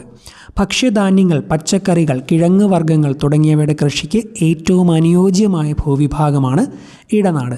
കേരളത്തിൽ ചെമ്മണ്ണ് കാണപ്പെടുന്ന താലൂക്കുകളാണ് തിരുവനന്തപുരവും നെയ്യാറ്റിൻകരയും. കേരളത്തിൽ ചെമ്മണ്ണ് കാണപ്പെടുന്ന താലൂക്കുകൾ തിരുവനന്തപുരവും നെയ്യാറ്റിൻകരയും. കേരളത്തിൽ കാണപ്പെടുന്ന മണ്ണിനങ്ങളിൽ ഭൂരിഭാഗം പ്രദേശത്തും കാണപ്പെടുന്നത് ലാറ്ററൈറ്റ് ആണ്. അപ്പർ കുട്ടനാട് പ്രദേശത്ത് കാണപ്പെടുന്ന മണ്ണിനമാണ് കരപ്പാടം മണ്ണിനം. അപ്പർ കുട്ടനാട് പ്രദേശത്ത്. കേരളത്തിൽ കരിമണ്ണ് കാണപ്പെടുന്ന ജില്ലകളാണ് ആലപ്പുഴ, കോട്ടയം. ആലപ്പുഴയിലും കോട്ടയത്തും കരിമണ്ണ് കാണപ്പെടുന്നുണ്ട്. കേരളത്തിലെ ഏറ്റവും വ്യാപകമായ പ്രകൃതി ദുരന്തം ഉരുൾപൊട്ടലാണ്. ഉരുൾപൊട്ടൽ കേരളത്തിൽ ഇടയ്ക്കിടയ്ക്ക് ഉണ്ടാകുന്നുണ്ടല്ലോ, നമുക്ക് എല്ലാവർക്കും അറിയാം. കേരളത്തിൽ ഏറ്റവും കൂടുതൽ കാണുന്നത് ഏത് തരം ശിലകളാണ് എന്ന് ചോദിച്ചാൽ കായാന്തരിത ശിലകൾ. കേരളത്തിൻ്റെ ആകെ വിസ്തൃതിയുടെ എത്ര ശതമാനമാണ് ഇടനാട് എന്ന് ചോദിച്ചാൽ 41%. 41.76% ഇടനാട്. റബ്ബർ കൃഷിക്ക് ഏറ്റവും അനുയോജ്യമായ ഭൂവിഭാഗം ഇടനാടാണ് എന്ന് ഓർത്തിരിക്കുക. കേരളത്തിലെ മലകൾ സഹ്യാദ്രി എന്ന പേരിലും അറിയപ്പെടുന്നത് പശ്ചിമഘട്ടമാണ്. പശ്ചിമഘട്ടത്തിന് മറ്റൊരു പേരാണ് സഹ്യാദ്രി. കേരളത്തിലെ ഏറ്റവും ഉയരം കൂടിയ കൊടുമുടി ഏതെന്ന് ചോദിച്ചാൽ ഉത്തരം ആനമുടിയാണ്. കേരളത്തിലെ ഏറ്റവും ഉയരം കൂടിയ രണ്ടാമത്തെ കൊടുമുടിയായ മീശപ്പുലിമല ഏത് ജില്ലയിലാണെന്ന് ചോദിച്ചാൽ ഇടുക്കി ജില്ലയിലാണ്. 8661 മീറ്ററാണ് മീശപ്പുലിമലയുടെ ഉയരം. കേരളത്തിലെ ഏറ്റവും ഉയരം കൂടിയ രണ്ടാമത്തെ കൊടുമുടിയായ മീശപ്പുലിമല ഇടുക്കി ജില്ലയിലാണ്. ആനമുടിയുടെ ഉയരം 2695 മീറ്ററാണ്. 8841 അടി. 2695 മീറ്റർ അല്ലെങ്കിൽ 8841 അടിയാണ് ആനമുടിയുടെ ഉയരം. ആനമുടിയുടെ വടക്ക് കിഴക്ക് സ്ഥിതി ചെയ്യുന്ന മലനിരയാണ് പളനിമല. ആനമുടിയുടെ വടക്ക് കിഴക്ക് പളനിമല. പുരളിമല ഏത് മലനിരകളുടെ ഭാഗമാണ് എന്ന് ചോദിച്ചാൽ ബ്രഹ്മഗിരി മലനിരകളുടെ ഭാഗമാണ് പുരളിമല. മലയോര സുഖവാസ കേന്ദ്രമായ പൊന്മുടി തിരുവനന്തപുരം ജില്ലയിലാണ്. പൊന്മുടി തിരുവനന്തപുരം ജില്ല. പശ്ചിമഘട്ടത്തിൻ്റെ തെക്കേ അറ്റത്തെ കൊടുമുടിയാണ് അഗസ്ത്യാർകൂടം. 1869 മീറ്ററാണ് അതിൻ്റെ ഉയരം. പശ്ചിമഘട്ടത്തിൻ്റെ തെക്കേ അറ്റത്തെ കൊടുമുടിയാണ് അഗസ്ത്യാർകൂടം. ഏത് ജില്ലയിലാണ് അഗസ്ത്യാർകൂടം എന്ന് ചോദിച്ചാൽ തിരുവനന്തപുരം ജില്ലയിലാണ്. കുറ്റിച്ചൽ പഞ്ചായത്തിലാണ് അഗസ്ത്യാർകൂടം സ്ഥിതി ചെയ്യുന്നത്. തിരുവനന്തപുരം ജില്ലയിലെ കുറ്റിച്ചൽ പഞ്ചായത്തിലാണ്. അമ്പുകുത്തിമല ഏത് ജില്ലയിലാണ് എന്ന് ചോദിച്ചാൽ വയനാട് ജില്ലയിലാണ്. അമ്പുകുത്തിമല വയനാട് ജില്ലയിലാണ്. പൈതൽ മല എന്ന വിനോദസഞ്ചാര കേന്ദ്രം കണ്ണൂർ ജില്ലയിലാണ്. പൈതൽ മല കണ്ണൂർ ജില്ലയിലാണ്. ബാണസുര മല ഏത് ജില്ലയിലാണ് എന്ന് ചോദിച്ചാൽ ഉത്തരം വയനാട് ജില്ലയിലാണ്. ബാണസുര മല വയനാട് ജില്ല. ബ്രഹ്മഗിരി വയനാട് ജില്ലയിലാണ്. ബ്രഹ്മഗിരിയും ഏത് ജില്ലയിലാണെന്ന് ചോദിച്ചാൽ വയനാടാണ്. മലയോര സുഖവാസ കേന്ദ്രമായ വാഗമണ്ണ് ഇടുക്കി ജില്ലയിലാണ്. വാഗമണ്ണ് ഇടുക്കി ജില്ലയിലാണ്. ഏത് ജില്ലയിലാണ് ഇല്ലിക്കൽ കല്ല് എന്ന് ചോദിച്ചാൽ കോട്ടയം ജില്ലയിലാണ്. ഇല്ലിക്കൽ കല്ല് കോട്ടയം ജില്ല. ഏഴിമല കണ്ണൂർ ജില്ലയിലാണ്. ഏഴിമല കണ്ണൂർ ജില്ല. പഴശ്ശി സമരങ്ങളുടെ വേദിയായിരുന്ന പുരളിമല കണ്ണൂർ ജില്ലയിലാണ്. പഴശ്ശി സമരങ്ങളുടെ വേദിയായിരുന്ന പുരളിമല കണ്ണൂർ ജില്ലയിലാണ്. കോട്ടഞ്ചേരി മലകൾ ഏത് ജില്ലയിലാണ് എന്ന് ചോദിച്ചാൽ കാസർഗോഡ് ജില്ലയിലാണ്. കോട്ടഞ്ചേരി മലകൾ കാസർഗോഡ്. നെല്ലിയാമ്പതി മലകൾ പാലക്കാട്. നെല്ലിയാമ്പതി മലകൾ പാലക്കാട്. മലബാർ കലാപകാലത്ത് കലാപകാരികളുടെ ഒളിത്താവളമായിരുന്ന പന്തല്ലൂർ മല ഏത് ജില്ലയിലാണെന്ന് ചോദിച്ചാൽ മലപ്പുറം ജില്ല. മലബാർ കലാപകാലത്ത് കലാപകാരികളുടെ ഒളിത്താവളമായിരുന്ന പന്തല്ലൂർ മല മലപ്പുറം ജില്ല. കേരളത്തിലെ പ്രധാന ചുരങ്ങൾ. പാലക്കാട് ചുരത്തിലൂടെ കടന്നു പോകുന്ന ദേശീയപാതയാണ് NH544. NH544 പാലക്കാട് ചുരത്തിലൂടെ കടന്നു പോകുന്ന ദേശീയപാതയാണ്. പേരമ്പാടി ചുരം ബന്ധിപ്പിക്കുന്ന സ്ഥലങ്ങളാണ് കണ്ണൂരിനെയും കൂർഗിനെയും. പേരമ്പാടി ചുരം കണ്ണൂരിനെയും കൂർഗിനെയും ബന്ധിപ്പിക്കുന്നു. വയനാടിനെയും കണ്ണൂരിനെയും ബന്ധിപ്പിക്കുന്ന ചുരമാണ് പാൽച്ചുരം. വയനാടിനെയും കണ്ണൂരിനെയും പാൽച്ചുരം ബന്ധിപ്പിക്കുന്നു. പെരിയ ചുരം ബന്ധിപ്പിക്കുന്ന സ്ഥലങ്ങളാണ് മാനന്തവാടിയെയും മൈസൂരിനെയും പെരിയ ചുരം ബന്ധിപ്പിക്കുന്നു. നിലമ്പൂരിനെയും ഗൂഡല്ലൂരിനെയും ബന്ധിപ്പിക്കുന്ന ചുരമാണ് നാടുകാണിച്ചുരം എന്ന് അറിഞ്ഞിരിക്കുക. നാടുകാണിച്ചുരം മലപ്പുറം ജില്ലയിലാണ്. കേരളത്തെയും നീലഗിരി ജില്ലയെയും ബന്ധിപ്പിക്കുന്ന ചുരമാണ് കൽക്കൂർ ചുരം. കേരളത്തെയും നീലഗിരിയെയും ബന്ധിപ്പിക്കുന്നത് കർക്കൂർ ചുരം. താമരശ്ശേരി ചുരത്തിലൂടെ കടന്നു പോകുന്ന ദേശീയപാത NH766 താമരശ്ശേരി ചുരത്തിലൂടെ കടന്നു പോകുന്ന ദേശീയപാതയാണ്. വയനാടിനെ കോഴിക്കോടുമായി ബന്ധിപ്പിക്കുന്നത് താമരശ്ശേരി ചുരമാണ്. വയനാട് ചുരം എന്ന പേരിലും അറിയപ്പെടുന്ന ചുരമാണ് താമരശ്ശേരി ചുരം. ആര്യങ്കാവ് ചുരത്തിലൂടെ കടന്നു പോകുന്ന ദേശീയപാത NH744 എന്ന് ഓർത്തിരിക്കുക. പാലക്കാട് ചുരം കേരളത്തെ തമിഴ്നാട്ടിലെ ഏത് ജില്ലയുമായിട്ടാണ് യോജിപ്പിക്കുന്നതെന്ന് ചോദിച്ചാൽ കോയമ്പത്തൂരാണ്. പാലക്കാട് ചുരം കേരളത്തെ തമിഴ്നാട്ടിലെ കോയമ്പത്തൂരുമായി യോജിപ്പിക്കുന്നു. പാലക്കാടിനെയും കോയമ്പത്തൂരിനെയും ബന്ധിപ്പിക്കുന്ന ചുരമാണ് പാലക്കാട് ചുരം. കേരളത്തിൽ സഹ്യന് കുറുകെയുള്ള ഏറ്റവും വലിയ ചുരമാണ് പാലക്കാട് ചുരം. തൊടുപുഴയെയും തേനിയെയും ബന്ധിപ്പിക്കുന്ന ചുരമാണ് കമ്പം ചുരം. തൊടുപുഴയെയും തേനിയെയും ബന്ധിപ്പിക്കുന്ന ചുരം കമ്പം ചുരമാണ്. പശ്ചിമഘട്ടത്തിലെ ഏറ്റവും വലിയ മലമ്പാതയാണ് പാലക്കാട് ചുരം പാലക്കാട് ചുരത്തിൻ്റെ ശരാശരി വീതി 40 കിലോമീറ്ററാണ്. ദക്ഷിണേന്ത്യയിലെ കാലാവസ്ഥ നിർണ്ണയിക്കുന്നതിൽ പ്രധാന പങ്ക് വഹിക്കുന്ന ചുരമാണ് പാലക്കാട് ചുരം. ബോഡി നായ്ക്കന്നൂർ ചുരത്തിലൂടെ കടന്നു പോകുന്ന ദേശീയപാത ഏതെന്ന് ചോദിച്ചാൽ NH85 ആണ്. ബോഡി നായ്ക്കന്നൂർ ചുരത്തിലൂടെ കടന്നു പോകുന്ന ദേശീയപാത NH85. കൊല്ലം ചെങ്കോട്ട റെയിൽപാത കടന്നു പോകുന്ന ചുരം ആര്യങ്കാവ് ചുരമാണ്. ബോഡി നായ്ക്കന്നൂർ ചുരം ബന്ധിപ്പിക്കുന്ന സ്ഥലങ്ങൾ ഇടുക്കിയെയും മധുരയുമാണെന്ന് ഓർത്തിരിക്കുക. ഇടുക്കിയെയും മധുരയും ബോഡി നായ്ക്കന്നൂർ ചുരം ബന്ധിപ്പിക്കുന്നു. ആര്യങ്കാവ് ചുരം ബന്ധിപ്പിക്കുന്ന സ്ഥലങ്ങളാണ് പുനലൂരിനെയും ചെങ്കോട്ടയെയും. പഴയ തിരുവിതാംകൂറിനെയും മദ്രാസ് പ്രവിശ്യയെയും ബന്ധിപ്പിച്ചിരുന്ന ചുരമാണ് ആരുവാമൊഴി ചുരം. പഴയ തിരുവിതാംകൂറിനെയും മദ്രാസ് പ്രവിശ്യയെയും ബന്ധിപ്പിക്കുന്ന ചുരം ആരുവാമൊഴി ചുരം. ഓക്കെ, ഇനി കേരളത്തിലെ നദികൾ. ആദ്യം പെരിയാർ. പെരിയാറിൻ്റെ പഴയ പേര് ചൂർണി എന്നാണ്. പെരിയാറിൻ്റെ നീളം 244 കിലോമീറ്റർ. കേരളത്തിലെ ഏറ്റവും നീളം കൂടിയ നദിയാണ് പെരിയാർ. ശ്രീ ശങ്കരാചാര്യർ പൂർണ്ണ എന്ന് വിളിച്ച നദി ഏതെന്ന് ചോദിച്ചാൽ ഉത്തരം പെരിയാറാണ്. ഏത് നദിയുടെ പോഷക നദിയാണ് മുതിരപ്പുഴ എന്ന് ചോദിച്ചാൽ പെരിയാറാണ്. പെരിയാറിൻ്റെ പോഷക നദിയാണ് മുതിരപ്പുഴ. പെരിയാർ ഒഴുകുന്ന ജില്ലകൾ ഇടുക്കിയും എറണാകുളവുമാണ്. പെരിയാറിൽ ചേരുന്ന ആദ്യത്തെ പോഷക നദി മുല്ലയാറാണ് എന്ന് ഓർത്തിരിക്കുക. കേരളത്തിൽ ഏറ്റവും കൂടുതൽ അണക്കെട്ട് നിർമ്മിച്ചിരിക്കുന്ന നദീവ്യൂഹവും പെരിയാറാണ്. ഓർത്തോണം, കേരളത്തിലെ ഏറ്റവും കൂടുതൽ അണക്കെട്ട് നിർമ്മിച്ചിരിക്കുന്നത് പെരിയാറിലാണ്. ഏത് നദിയുടെ തീരത്താണ് ആലുവ അദ്വൈതാശ്രമം? പെരിയാറിൻ്റെ തീരത്ത്. ശിവഗിരിയിൽ നിന്നുത്ഭവിക്കുന്ന നദി ഏത് എന്ന് ചോദിച്ചാൽ ഉത്തരം പെരിയാറാണ്. ഏത് നദിയുടെ തീരത്താണ് ഉത്ഖനന പ്രവർത്തനങ്ങൾക്ക് പ്രസിദ്ധമായ പട്ടണം സ്ഥിതി ചെയ്യുന്നതെന്ന് ചോദിച്ചാൽ പെരിയാറാണ്. ഏത് നദിക്ക് കുറുകെയാണ് മാർത്താണ്ഡവർമ്മ പാലം എന്ന് ചോദിച്ചാലും പെരിയാറാണ്. തൊട്ടിയാർ ഏത് നദിയുടെ പോഷക നദിയാണ്? പെരിയാറിൻ്റെ പോഷക നദിയാണ് തൊട്ടിയാർ. എവിടെ വെച്ചാണ് മംഗലപ്പുഴ, മാർത്താണ്ഡപ്പുഴ എന്നിങ്ങനെ പെരിയാർ രണ്ടായി പിരിയുന്നത്? ആലുവായിൽ വെച്ച് പെരിയാർ മംഗലപ്പുഴ, മാർത്താണ്ഡപ്പുഴ എന്നിങ്ങനെ രണ്ടായി പിരിയുന്നു. കേരളത്തിലെ ഏറ്റവും കൂടുതൽ ജലം വഹിക്കുന്ന നദി പെരിയാറാണ്. പെരിഞ്ചാൻ കുട്ടിയാർ ഏതിൻ്റെ പോഷക നദിയാണ് എന്ന് ചോദിച്ചാൽ പെരിയാറിൻ്റെ പോഷക നദി. ഓക്കെ, നെക്സ്റ്റ് ഭാരതപ്പുഴ ഒഴുകുന്ന കേരളത്തിലെ ജില്ലകളാണ് പാലക്കാട്, മലപ്പുറം, തൃശ്ശൂർ. ഭാരതപ്പുഴ ഒഴുകുന്ന കേരളത്തിലെ ജില്ലകൾ. മാമാങ്ക വേദിയായിരുന്ന തിരുനാവായ ഏത് നദിയുടെ തീരത്തായിരുന്നു എന്ന് ചോദിച്ചാൽ ഭാരതപ്പുഴയുടെ തീരത്ത്. ഭാരതപ്പുഴ എത്ര കിലോമീറ്റർ ദൂരമാണ് കേരളത്തിലൂടെ ഒഴുകുന്നതെന്ന് ചോദിച്ചാൽ 209 കിലോമീറ്റർ ദൂരം. ഭാരതപ്പുഴയെ ശോകനാശിനി എന്ന് വിളിച്ചത് എഴുത്തച്ഛനാണ്. കേരളത്തിൻ്റെ നൈൽ എന്നറിയപ്പെടുന്നത് ഭാരതപ്പുഴയാണ്. ഭാരതപ്പുഴയുടെ ഉത്ഭവസ്ഥാനം ആനമല നിരകളിലെ പോത്തന്നൂരിനടുത്താണ്. കൽപ്പാത്തിപ്പുഴ ഭാരതപ്പുഴയുടെ കൈവഴിയാണ്. കൽപ്പാത്തിപ്പുഴ ഏത് നദിയുടെ കൈവഴിയാണ് എന്ന് ചോദിച്ചാൽ ഭാരതപ്പുഴയുടെ തീരത്ത് സ്ഥിതി ചെയ്യുന്ന ഹിന്ദുക്കളുടെ വിശുദ്ധമായ ശ്മശാനമാണ് തിരുവല്ലുവാമലയിലെ ഐവർ മഠം. ഭാരതപ്പുഴയുടെ തീരത്ത് സ്ഥിതി ചെയ്യുന്ന ഹിന്ദുക്കളുടെ വിശുദ്ധമായ ശ്മശാനമാണ് തിരുവല്ലുവാമലയിലെ ഐവർ മഠം. ഭാരതപ്പുഴ എവിടെ വെച്ചാണ് അറബിക്കടലിൽ ചേരുന്നതെന്ന് ചോദിച്ചാൽ പൊന്നാനിയിൽ വെച്ച് ഭാരതപ്പുഴ അറബിക്കടലിൽ ചേരുന്നു. മിനി പമ്പ എന്ന പദ്ധതി കേരളത്തിലെ ഏത് നദിയുമായി ബന്ധപ്പെട്ടതാണ് എന്ന് ചോദിച്ചാൽ ഭാരതപ്പുഴയാണ് എന്നോർത്തോണം. മിനി പമ്പ ഭാരതപ്പുഴയുമായി ബന്ധപ്പെട്ടിരിക്കുന്നു. നെക്സ്റ്റ്, പമ്പാ നദി. പമ്പയുടെ ദാനം എന്നറിയപ്പെടുന്നത് കുട്ടനാടാണ്. ദ്രാവിഡാരാധനയുടെ ഭാഗമായ മൺശില്പങ്ങൾ കണ്ടെത്തിയ നദീതീരമാണ് പമ്പയുടെ ദാനം കുട്ടനാടാണ്. ദ്രാവിഡാരാധനയുടെ ഭാഗമായ മൺശില്പങ്ങൾ കണ്ടെത്തിയത് പമ്പയുടെ തീരത്താണ്. ശബരിമല സ്ഥിതി ചെയ്യുന്നത് നമുക്കറിയാം പമ്പയുടെ സമീപത്താണ്. പമ്പയുടെ സമീപത്ത്. ആറന്മുള വള്ളംകളി പമ്പാ നദിയിലാണ് നടക്കുന്നത്. മധ്യ തിരുവിതാംകൂറിലെ ജീവനാഡി എന്നറിയപ്പെടുന്ന നദിയാണ് പമ്പാ നദി. പമ്പയുടെ ഉദ്ഭവം പുലച്ചി മലയിലാണ്.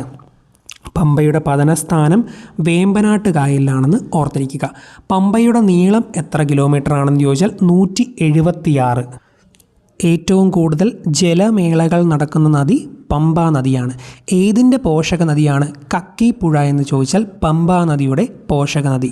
ഏത് നദിയുടെ പ്രാചീന നാമമാണ് ബാരിസ് എന്ന് ചോദിച്ചാൽ പമ്പാ നദിയുടെ. അച്ചൻ കോവിലാർ ഏതിൻ്റെ പോഷക നദിയാണ് എന്ന് ചോദിച്ചാൽ പമ്പാ നദിയുടെ. ഏത് നദിയുടെ പോഷക നദിയാണ് അഴുതയാർ പമ്പാ നദിയുടെ പോഷക നദിയാണ്. കേരളത്തിലെ നദികളിൽ നീളത്തിൽ 3-ാം സ്ഥാനമുള്ളത് പമ്പാ നദിക്കാണ്. ശബരിഗിരി പദ്ധതി പമ്പാ നദിയിലാണ്. ശബരിഗിരി പദ്ധതി പമ്പാ നദിയിലാണ്.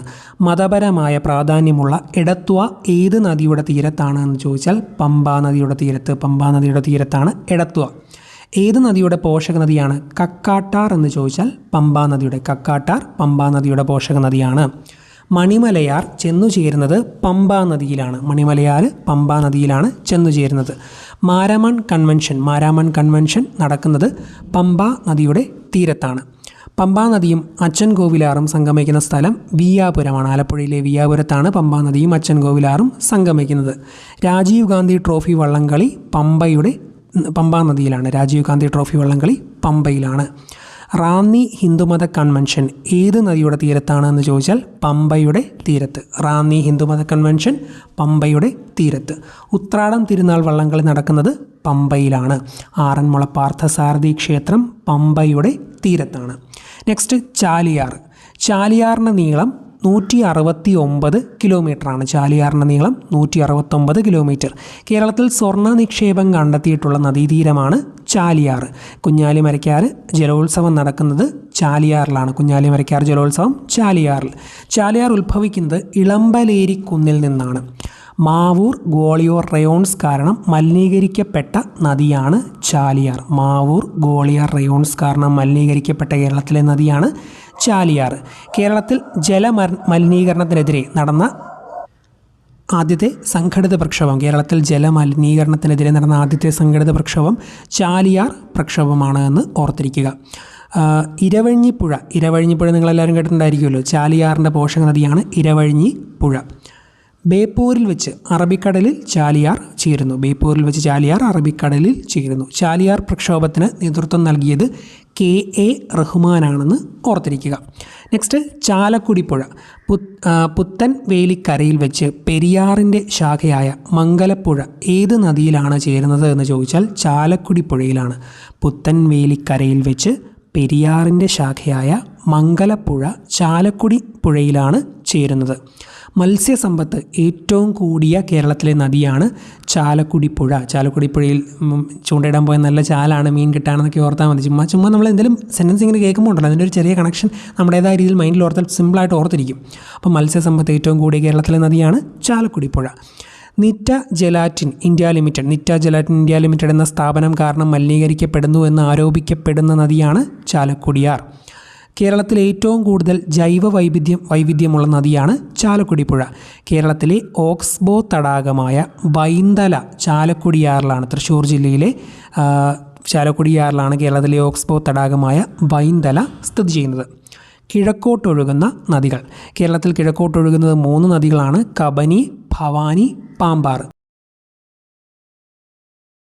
കല എന്ന ടോപ്പിക്കുമായി ബന്ധപ്പെട്ട് പ്രധാനപ്പെട്ട എല്ലാ പോയിൻറ്സുമാണ് ഇനി നമ്മൾ നോക്കാൻ പോകുന്നത്. ശ്രദ്ധിച്ചിരിക്കുക, പ്രധാനപ്പെട്ട ടോപ്പിക്കാണ്. മാന്ത്രികൻ എന്ന നിലയിൽ പ്രസിദ്ധനായ ക്രൈസ്തവ പുരോഹിതനാണ് കടമറ്റത്ത് കത്തനാർ. ഈ കടമറ്റത്ത് കത്തനാരുടെ യഥാർത്ഥ പേരെന്ന് അറിഞ്ഞിരിക്കണം. പൗലോസ് എന്നാണ് കടമറ്റത്ത് കത്തനാരുടെ യഥാർത്ഥ പേര്. ഏത് മേഖലയിലാണ് ജോസഫ് കൈമാപ്പറമ്പൻ പ്രസിദ്ധി നേടിയതെന്ന് ചോദിച്ചാൽ കഥാപ്രസംഗമാണ്. അപ്പോൾ കഥാപ്രസംഗ മേഖലയിലെ ഒരു പ്രസിദ്ധനായിരുന്നു ജോസഫ് കൈമാപ്പറമ്പൻ. കഥാപ്രസംഗത്തിൻ്റെ മുൻഗാമിയായി കണക്കാക്കപ്പെടുന്നത് ഹരികഥയാണ്. കഥാപ്രസംഗത്തിൻ്റെ മുൻഗാമി ഹരികഥ. കേരളത്തിലെ മാജിക്കിൻ്റെ പിതാവ് എന്നറിയപ്പെടുന്നത് വാഴക്കുന്നം നീലകണ്ഠൻ നമ്പൂതിരിപ്പാടാണ്. കേരളത്തിലെ മാജിക്കിൻ്റെ പിതാവ് വാഴക്കുന്നം നീലകണ്ഠൻ നമ്പൂതിരിപ്പാട്. തഞ്ചാവൂർ നാൽവർ ഏത് രംഗത്താണ് പ്രസിദ്ധി നേടിയത് എന്ന് ചോദിച്ചാൽ ഉത്തരം സംഗീതമാണ്. തഞ്ചാവൂർ എന്ന് കേൾക്കുമ്പോൾ തന്നെ സംഗീതം കണക്ഷൻ വരുമല്ലോ. തഞ്ചാവൂർ നാൽവർ സംഗീതം രംഗത്താണ്, സംഗീതം എന്ന മേഖലയിലാണ് പ്രസിദ്ധി നേടിയത്. നിരവധി ആട്ടക്കഥകളും കീർത്തനങ്ങളും രചിച്ച കുട്ടിക്കുഞ്ഞു തങ്കച്ചി ആരുടെ മകളാണ് എന്ന് ചോദിച്ചാൽ ഇരയിമ്മൻ തമ്പിയാണ്. ഇരയിമ്മൻ തമ്പിയുടെ മകളാണ് കുട്ടിക്കുഞ്ഞു തങ്കച്ചി ഇരയിമ്മൻ തമ്പിയുടെ മകളാണ്. ഇരയിമ്മൻ തമ്പി ഓമനത്തിൽ നിങ്ങൾക്കിടാവും, അറിയാലോ. PK കാളൻ ഏത് കലയുമായി ബന്ധപ്പെട്ടിരിക്കുന്നു? ഉത്തരം ഗദ്ദിക എന്ന കലയുമായി PK കാളൻ ബന്ധപ്പെട്ടിരിക്കുന്നു. പത്മശ്രീക്ക് അർഹനായ ആദ്യ വാദ്യ കലാകാരൻ ആര് എന്ന് ചോദിച്ചാൽ ഉത്തരം PK നാരായണൻ നമ്പ്യാരാണ്.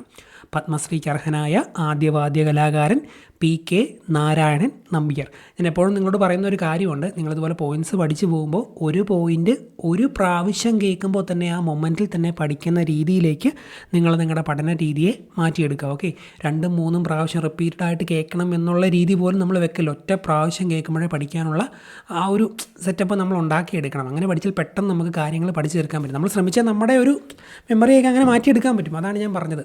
അപ്പം അങ്ങനെ ഓർത്തോണം. UK കുഞ്ഞിരാമപ്പണിക്കർ ഏത് കലാരൂപവുമായി ബന്ധപ്പെട്ടാണ് പ്രസിദ്ധി നേടിയതെന്ന് ചോദിച്ചാൽ തെയ്യമാണ്.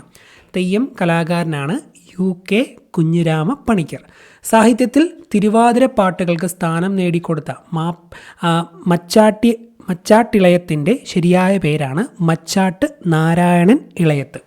അപ്പോൾ മച്ചാട്ട് ഇളയത്ത് എന്ന വ്യക്തി, അദ്ദേഹമാണ് സാഹിത്യത്തിൽ തിരുവാതിരപ്പാട്ടുകൾക്കൊരു സ്ഥാനം നേടിക്കൊടുത്തത്. മച്ചാട്ട് ഇളയത്ത്, അദ്ദേഹത്തിൻ്റെ യഥാർത്ഥ പേര് മച്ചാട്ട് നാരായണൻ ഇളയത്ത്. യക്ഷഗാനത്തിൻ്റെ ഉപജ്ഞാതാവായി കണക്കാക്കപ്പെടുന്നത് പാർത്തി സുബ്ബയാണ്. പാർത്തി സുബ്ബ യക്ഷഗാനത്തിൻ്റെ ഉപജ്ഞാതാവ്.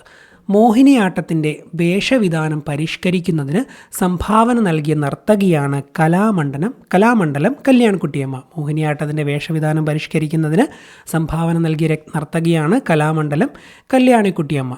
കളരിപ്പയറ്റിലെ ദ്രോണാചാര്യരെന്ന് കോട്ടയ്ക്കൽ കണാരൻ ഗുരുക്കൾ അറിയപ്പെടുന്നു. കളരിപ്പയറ്റിലെ ദ്രോണാചാര്യർ കോട്ടയ്ക്കൽ കണാരൻ ഗുരുക്കൾ. കാക്കാരിശി നാടകത്തിൻ്റെ ജനയിതാവായി കണക്കാക്കപ്പെടുന്നത് കൊല്ലക കേശവപിള്ള ആശാനെയാണ്. കാക്കാരിശി നാടകത്തിൻ്റെ ജനയിതാവായി കണക്കാക്കപ്പെടുന്നത്. ഗാനഗന്ധർവൻ എന്നറിയപ്പെടുന്ന ആരാണ്? യേശുദാസാണ് അല്ലേ? എല്ലാവർക്കും അറിയാമെന്ന് വിശ്വസിക്കുന്നു. തുകൽ വാദ്യങ്ങളുടെ നിർമ്മാണത്തിന് പ്രസിദ്ധമായ പെരുവെമ്പ പാലക്കാട് ജില്ലയിലാണ്. തുകൽ വാദ്യങ്ങളുടെ നിർമ്മാണത്തിന് പ്രസിദ്ധമായ പെരുവെമ്പ ഏത് ജില്ലയിലാണെന്ന് ചോദിച്ചാൽ ഉത്തരം പാലക്കാട് ജില്ലയാണ്. കേരളത്തിലെ നൃത്ത പാരമ്പര്യത്തിൻ്റെ അടിസ്ഥാന പ്രമാണമായ ഹസ്തലക്ഷണ ദീപിക എന്ന കൃതി രചിച്ചത് ആര് എന്ന് ചോദിച്ചാൽ ഉത്തരം കടത്തനാട്ട് ഉദയവർമ്മ തമ്പുരാനാണ് ഹസ്തലക്ഷണ ദീപിക രചിച്ചത്. കേരളത്തിലെ കലാവൈവിധ്യം വിഷയമാക്കി the arts of Kerala Kshetram എന്ന കൃതി രചിച്ചത് കപില വാത്സ്യായനനാണ്.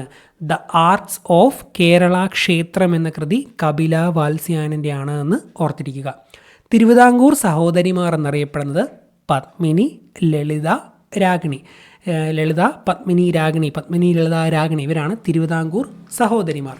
കലാമണ്ഡലത്തിൽ കഥകളി പഠിക്കാൻ ചേർന്ന ആദ്യ മുസ്ലിം പെൺകുട്ടി, അവരുടെ പേര് സാബ്രി എന്നാണെന്ന് ഓർത്തിരിക്കുക. കലാമണ്ഡലത്തിൽ കഥകളി പഠിക്കാൻ ചേർന്ന ആദ്യ മുസ്ലിം പെൺകുട്ടി സാബ്രിയാണ്. അനുഷ്ഠാന കലാരൂപമായ കുത്തിയോട്ടം പ്രചാരത്തിലുള്ള കേരളത്തിലെ ജില്ല തിരുവനന്തപുരമാണ്. തിരുവനന്തപുരം. അർജുന നൃത്തം പ്രചാരത്തിലുള്ള കേരളത്തിലെ ജില്ല ഏത് എന്ന് ചോദിച്ചാൽ ഉത്തരം കോട്ടയമാണ്. കേരളത്തിലെ ഏത് ജില്ലയിലാണ് അർജുന നൃത്തം പ്രചാരത്തിലുള്ളത് എന്ന് ചോദിച്ചാൽ ഉത്തരം കോട്ടയമാണ്. അലാമിക്കളി ഏത് ജില്ലയുമായി ബന്ധപ്പെട്ടിരിക്കുന്നു? ഉത്തരം കാസർഗോഡ്. അലാമിക്കളി കാസർഗോഡ്. രാമനാട്ടം എന്ന പ്രാചീന കലാരൂപത്തിൻ്റെ ഈറ്റില്ലം കൊട്ടാരക്കരയാണ്. കാക്കാരിശി നാടകം പ്രചാരത്തിലുള്ള ജില്ല തിരുവനന്തപുരമാണ്. കാളിയൂട്ട് എന്ന അനുഷ്ഠാന കലാരൂപം പ്രചാരത്തിലുള്ള ജില്ല തിരുവനന്തപുരമാണ്. കടമ്മനിട്ട, ഓതറ, നീലംപേരൂർ എന്നിവ ഏതിനാണ് പ്രസിദ്ധമെന്ന് ചോദിച്ചാൽ പടയണിക്കാണ് എന്ന് ഓർത്തിരിക്കുക. കോതമൂരിയാട്ടം കണ്ണൂരാണ് പ്രചാരത്തിലുള്ളത്. രേവതി പട്ടദാനത്തിൻ്റെ വേദി കോഴിക്കോട് തളൈക്ഷേത്രമാണ്. കോഴിക്കോട് തളൈക്ഷേത്രം.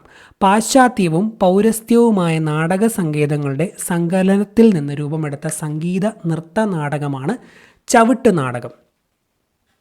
മരപ്പലകകൾ ഉപയോഗിച്ച് നിർമ്മിച്ച വേദിയിൽ അവതരിപ്പിക്കുന്ന കലാരൂപമാണ് ഈ ഒരു ചവിട്ട് നാടകം. പാശ്ചാത്യവും പൗരസ്ത്യവുമായ നാടക സങ്കേതങ്ങളുടെ സങ്കലനത്തിൽ നിന്ന് രൂപമെടുത്ത ഒരു സംഗീത നൃത്ത നാടകമാണ് ചവിട്ട് നാടകം. മരപ്പലകകൾ ഉപയോഗിച്ച് നിർമ്മിച്ച വേദിയിൽ അവതരിപ്പിക്കുന്ന കലാരൂപമാണ് ഈ ഒരു ചവിട്ട് നാടകമെന്ന് ഓർത്തിരിക്കുക. ചവിട്ട് നാടകത്തിൻ്റെ ഉപജ്ഞാതാവായി അറിയപ്പെടുന്നത് ചിന്നത്തമ്പി അണ്ണാവിയാണ്. ചവിട്ട് നാടകത്തിലെ കളിയാശാൻ എന്നറിയപ്പെടുന്ന പേര് അണ്ണാവി. അപ്പോൾ ചവിട്ട് നാടകത്തിൻ്റെ ഉപജ്ഞാതാവ് ചിന്നത്തമ്പി അണ്ണാവി. ചവിട്ട് നാടകത്തിലെ കളിയാശൻ അറിയപ്പെടുന്ന പേരാണ്, ചവിട്ട് നാടകത്തിലെ കളിയാശൻ അറിയപ്പെടുന്ന പേര് അണ്ണാവി എന്നാണ്.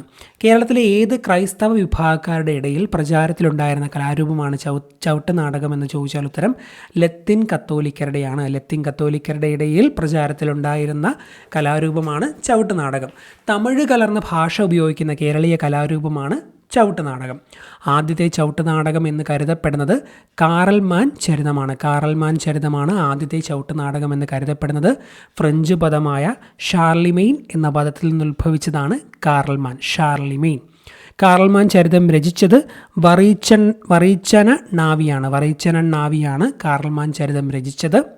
പോർച്ചുഗീസുകാരുടെ സ്വാധീന ഫലമായി രൂപം കൊണ്ടതിനാൽ പറങ്കി നാടകം എന്നും അറിയപ്പെടുന്ന കലാരൂപം ഏത് എന്ന് ചോദിച്ചാൽ ഉത്തരം ചവിട്ട് നാടകമാണ്.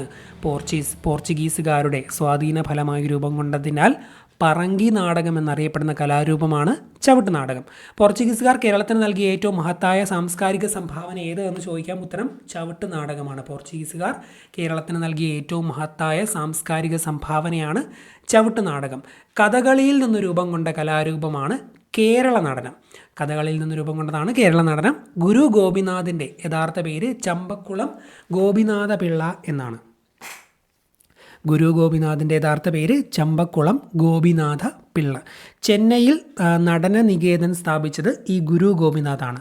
ഹൈന്ദവ പുരാണ ഇതിഹാസങ്ങൾക്ക് പുറമെ ക്രിസ്തീയവും ഇസ്ലാമികവുമായ വിഷയങ്ങളും വഴങ്ങുന്ന കേരളീയ നൃത്തരൂപമാണ് കേരള നടനം. ഓർത്തോളുക, ഹൈന്ദവ പുരാണ ഇതിഹാസങ്ങൾക്ക് പുറമെ ക്രിസ്തീയവും ഇസ്ലാമികവുമായ വിഷയങ്ങളും വഴങ്ങുന്ന കേരളത്തിലെ ഒരു നൃത്തരൂപമാണ് കേരള നടനം. കേരള നടനത്തിന് ഉപജ്ഞാതാവ് ആര് എന്ന് ചോദിച്ചാൽ നമ്മൾ നേരത്തെ പറഞ്ഞ ആ ഒരു ഗുരു ഗോപിനാഥാണെന്ന് ഓർത്തിരിക്കുക. ചെന്നൈയിൽ നടനനികേതൻ സ്ഥാപിച്ച ഗുരു ഗോപിനാഥാണ് കേരള നടനത്തിൻ്റെ ഉപജ്ഞാതാവ്. ഏത് പേരിലാണ് കേരള നടനത്തിൻ്റെ വളർച്ചയെ സഹായിച്ച ഇസ്തർ ഷെർമാൻ പ്രസിദ്ധയായത് എന്ന് ചോദിച്ചാൽ രാഗിണി ദേവി എന്ന പേരിൽ. കേരള നടനത്തിൻ്റെ വളർച്ചയെ സഹായിച്ച ഇസ്തർ ഷെർമാൻ രാഗിണി ദേവി എന്ന പേരിൽ പ്രശസ്തയാണ് എന്ന് അറിഞ്ഞിരിക്കുക. കേരള നടനം തുടക്കത്തിൽ അറിയപ്പെട്ട പേര് കഥകളി നടനമാണ് എന്നും കഥകളി നടനം എന്നാണെന്നും ഓർത്തിരിക്കുക. ഓക്കെ. 1987 ഒക്ടോബർ 9 എറണാകുളത്ത് നടന്ന ഭാരത കലോത്സവത്തിൽ രാമായണം ബാലയിൽ ദശരഥനായി അഭിനയിക്കെ അരങ്ങിൽ വെച്ച് അന്തരിച്ച നൃത്താചാര്യനാണ് ഗുരു ഗോപിനാഥ്. അപ്പോൾ 1987 ഒക്ടോബർ 9 എറണാകുളത്ത് നടന്ന ഭാരത കലോത്സവത്തിൽ രാമായണം ബാലയിൽ ദശരഥനായി അഭിനയിക്കെ അരങ്ങിൽ വെച്ച് അന്തരിച്ച നൃത്ത ആചാര്യൻ ആര് എന്ന് ചോദിച്ചാൽ ഉത്തരം ഗുരു ഗോപിനാഥാണ്. ജനകീയമാക്കിയ കഥകളി എന്നറിയപ്പെടുന്ന നൃത്തരൂപമാണ് കേരള നടനം. കേരള നടനത്തിൻ്റെ വളർച്ചയ്ക്ക് സഹായകമായ നിർദ്ദേശങ്ങൾ മുന്നോട്ട് വെച്ച അമേരിക്കൻ നർത്തകിയാണ് ഇസ്തർ ഷെർമാൻ. സ്ത്രീകൾ മാത്രം പങ്കെടുക്കുന്ന ഒരു നൃത്തമാണ് മോഹിനിയാട്ടം. ഇപ്പോൾ ആ ഒരു പോയിന്റ് നമുക്ക് കറക്റ്റായിട്ട് പറയാൻ പറ്റത്തില്ല. ഇപ്പോൾ എല്ലാ നൃത്തവും കളിക്കുമല്ലോ. എന്നാലും മോഹിനിയാട്ടത്തിൽ പൊതുവെ സ്ത്രീകളെന്നാണ് പറയപ്പെടുന്നത്. മോഹിനിയാട്ടത്തിൻ്റെ മാതാവ് എന്നറിയപ്പെടുന്നത് കല്യാണിക്കുട്ടിയമ്മയാണ്. മോഹിനിയാട്ടത്തിൻ്റെ മാതാവ് എന്നറിയപ്പെടുന്നത് കല്യാണിക്കുട്ടിയമ്മയാണ്. മോഹിനിയാട്ടത്തെക്കുറിച്ച് പരാമർശമുള്ള തുള്ളൽപ്പാട്ടായ ഘോഷയാത്ര രചിച്ചത് കുഞ്ചൻ നമ്പ്യാറാണ്. മോഹിനിയാട്ടത്തെക്കുറിച്ച് പരാമർശമുള്ള തുള്ളൽപ്പാട്ടായ ഘോഷയാത്ര രചിച്ചത് കുഞ്ചൻ നമ്പ്യാരാണ്.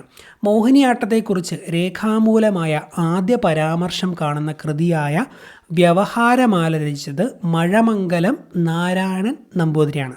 അപ്പോൾ ഈ ഒരു വ്യവഹാരമാല മോഹിനിയാട്ടവുമായി ബന്ധപ്പെട്ടതാണ്. മോഹിനിയാട്ടത്തെക്കുറിച്ച് രേഖാമൂലമായ ആദ്യ പരാമർശം കാണുന്ന കൃതിയായ വ്യവഹാരമാല രചിച്ചതാര് എന്ന് ചോദിച്ചാൽ മഴമംഗലം നാരായണൻ നമ്പൂതിരി. കേരളത്തിലെ ഏക ശാസ്ത്രീയ സ്ത്രീ നൃത്തകലയാണ് മോഹിനിയാട്ടം. കേരളത്തിലെ തനത് ലാസ്യ നൃത്ത കലാരൂപം ഏത് എന്ന് ചോദിച്ചാലും ഉത്തരം മോഹിനിയാട്ടമാണ്. കലാമണ്ഡലത്തിലെ ആദ്യത്തെ മോഹിനിയാട്ടം വിദ്യാർത്ഥിനിയായിരുന്നു മുളയ്ക്കൽ തങ്കമണി.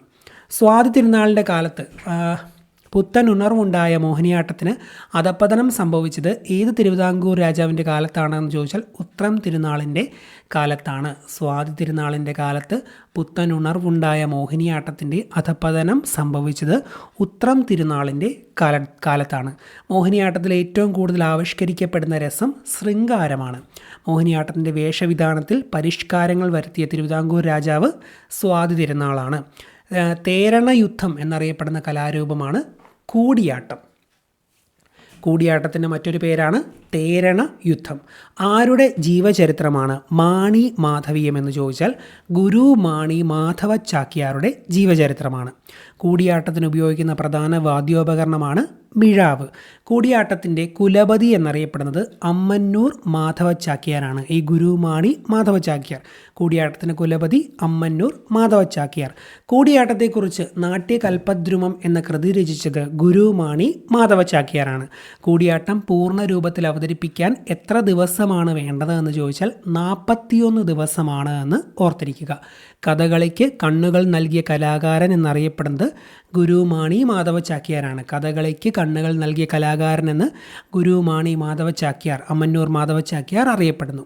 കൈമുദ്രകൾക്ക് കൂടിയാട്ട കലാകാരന്മാർ അവലംബിക്കുന്ന ഗ്രന്ഥമാണ് ഹസ്തലക്ഷണ ദീപിക.